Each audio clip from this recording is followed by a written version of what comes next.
আসসালামু আলাইকুম। তোমরা যারা গুচ্ছে চতুর্থ মেধা তালিকা পর্যন্ত চান্স পাবা না, অর্থাৎ তোমরা জানো যে তোমাদের নতুন করে আরও একটি মেরিট দেওয়া হচ্ছে, সেটা হচ্ছে চতুর্থ মেরিট। এই চতুর্থ মেরিটেও যদি তোমার চান্স না হয়, তাহলে পরবর্তীতে আরও কি কোনো সুযোগ রয়েছে? এটা হইতে পারে নতুন করে আর একটা মেধা তালিকা বা গণবিজ্ঞপ্তিতে আবার কি কোনো চান্স হইতে পারে, এই বিষয়টা নিয়ে আজকের এই ভিডিওটা। সো তোমরা যারা অনেক অল্প নম্বরে রয়েছো তারাই হয়তো বা এই ভিডিওটা দেখতেছো, কারণ তোমাদেরই চান্স হওয়ার সম্ভাবনা রয়েছে। সো এই বিষয়টাতে আজকে আমরা অনেক বেশি তোমাদের সাথে কিছু কথা শেয়ার করব, যেগুলো তোমাদের জন্য অনেকটা হেল্পফুল হবে। চলো আমরা ভিডিও শুরু করি। প্রথমেই তোমাদের কিছু তথ্য জানাই দেয়, এগুলো তোমরা জানো, এবং এইখানেই আমাদের মেন টপিকগুলো।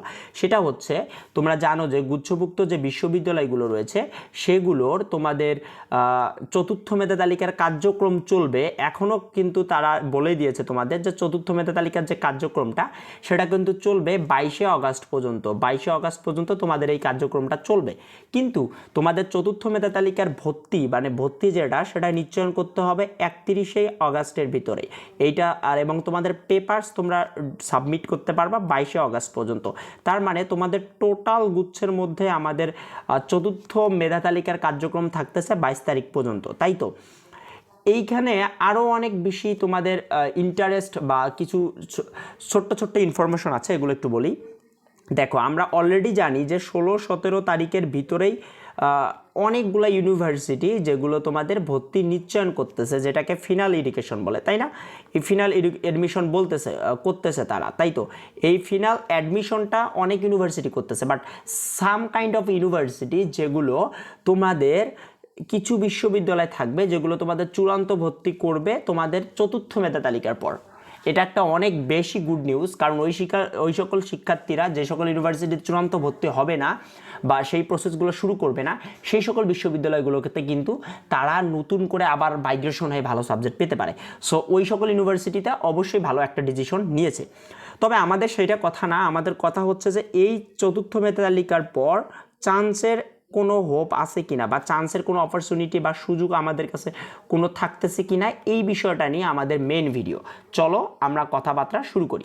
প্রথম টপিক দেখো, যদি না তোমাদের একটা টপিক বলি, যদি না সিট ফাঁকা না হয় তাহলে চতুর্থ আরও 6টা মেরিট দিলেও তোমরা তোমাদের চান্স পাবা না। তাহলে চান্স পাওয়ার ক্ষেত্রে আগে মেন জিনিসটা হচ্ছে, বা এর পরবর্তীতে ধাপ চূড়ান্ত তোমরা চান্স পাইতে গেলে সেটা হচ্ছে যে তোমাদের আসন ফাঁকা হইতে হবে, যেটা যথেষ্ট পরিমাণ হওয়ার সম্ভাবনা থাকতেছে এ এবং সি ইউনিটের শিক্ষার্থীদের আসন ফাঁকা হওয়ার সম্ভাবনা থাকতেছে। এবং এইটা চতুর্থ মেরিটের পরেও হবে। কেন চতুর্থ মেরিটের পর কেন হবে? যার একটা বড় কারণ হচ্ছে কৃষি গুচ্ছর মধ্যে অনেক স্টুডেন্ট তোমাদের বের হয়ে যাবে গুচ্ছ থেকে। এটা তখন এ ইউনিটের মধ্যে আবার আসন ফাঁকা দিবে। তো এই আবার আসন ফাঁকা দিলে আমরা কি আবার পঞ্চম মেরিট পেতে পারি? এইটা তোমাদের কাছে বড় প্রশ্ন। তোমরা করতে পারো, যেহেতু আসন ফাঁকা হবে তাহলে কি পঞ্চম মেরিট দিবে? আমার পক্ষ থেকে অ্যান্সার হচ্ছে যে না, তোমাদের আর কোনো মেরিট দেওয়া হবে না। তাহলে তোমরা একটা নিশ্চিন্তে প্রশ্ন করতে পারো, ভাইয়া সিট ফাঁকা, পঞ্চম মেরিট দিবে না, তাহলে এর পরের কার্যক্রম কি? আর কি আসন হবে না? দেখো, সেটা ডিপেন্ড করবে ইউনিভার্সিটির উপর। যদি ইউনিভার্সিটির অথরিটি চায় যে তোমাদের আসনগুলো পূর্ণ করবে তারা, তখন তাদের কাছে খুব সুন্দর একটা মাধ্যম রয়েছে, 2 দিনের ভিতরেই তারা সেগুলো পূর্ণ করতে পারবে। এটা বিষয়ে অনেক আগে কথা বলছি, সেটা হচ্ছে যে গণবিজ্ঞপ্তি।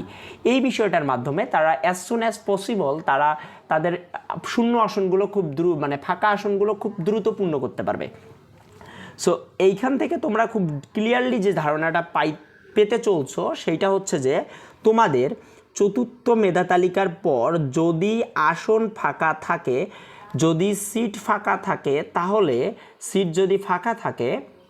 তাহলে তোমরা চান্স পেতে পারো কোনো এক পদ্ধতিতে। এটা হইতে পারে স্পট অ্যাডমিশন, হইতে পারে তোমাদের গণবিজ্ঞপ্তি, হইতে পারে তোমাদের মেরিট। কিন্তু এগুলো আর গুচ্ছের কেন্দ্রীয়ভাবে চলবে না। এই প্রসেসগুলো সবগুলো গুচ্ছভুক্ত বিশ্ববিদ্যালয়গুলো তারা তাদের নিজ নিজ বিষয় থেকে বা নিজ নিজ বিশ্ববিদ্যালয়ের প্রশাসনিক বা নিজ নিজ বিশ্ববিদ্যালয়ের যে অথরিটি রয়েছে তারা এগুলো ম্যানেজ করবে। এগুলো আর গুচ্ছর সেন্ট্রালভাবে হবে না। আমরা টোটালি একটা কথা চিন্তা পারি, আমরা যদি বেরুবির কথা চিন্তা করি, দেখো আমরা যদি বেগম রোকেয়ার কথা চিন্তা করি, তাহলে দেখো বেরোবি কিন্তু সুন্দর করে জানিয়ে দিয়েছে তোমাদের যে তারা 3রা সেপ্টেম্বর থেকে তোমাদের ক্লাস শুরু করবে। ওকে, এটা বেরোবির একটা সংবাদ। তাহলে চিন্তা করো টুডে, মানে আমাদের টুডের কথা বাদ দিয়ে আমরা 22 তারিখের কথা চিন্তা করি, যেহেতু সেদিন থেকে আমাদের চতুর্থ মেরিট দিবে।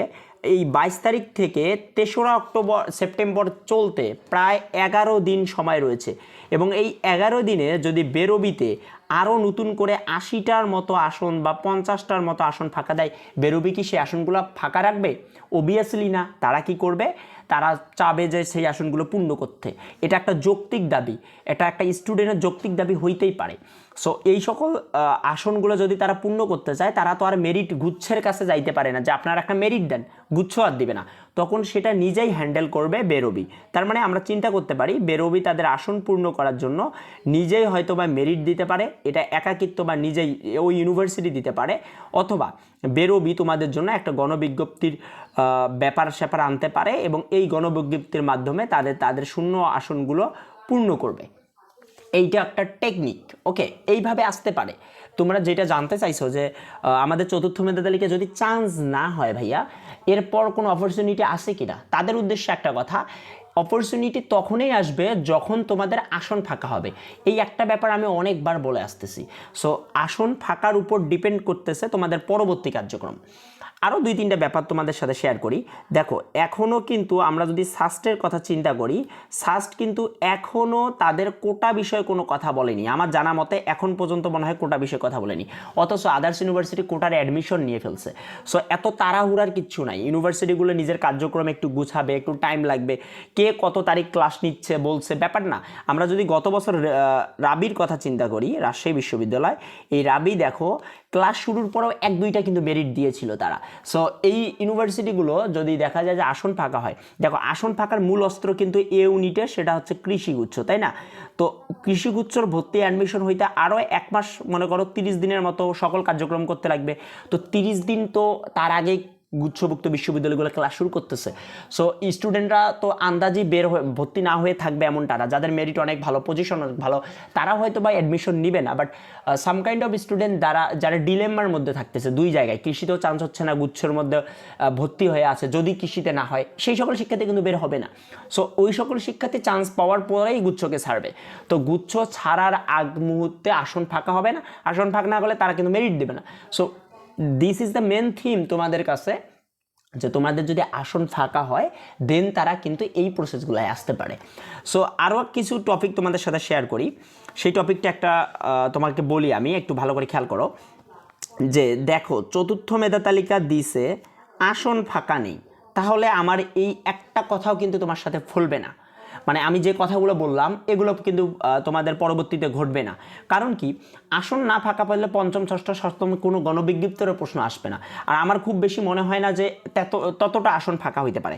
আমরা যতদূর জানি যে 90% স্টুডেন্ট কিন্তু চূড়ান্ত ভর্তি করবে, 10% স্টুডেন্ট চতুর্থ মেধা তালিকায় চান্স পাওয়ার সম্ভাবনা থাকতেছে। এরপরে যদি আসন ফাঁকা হয় সেটা তোমাদের পঞ্চম বা গণবিজ্ঞপ্তির ব্যাপার, এইটা অন্য একটা ব্যাপার।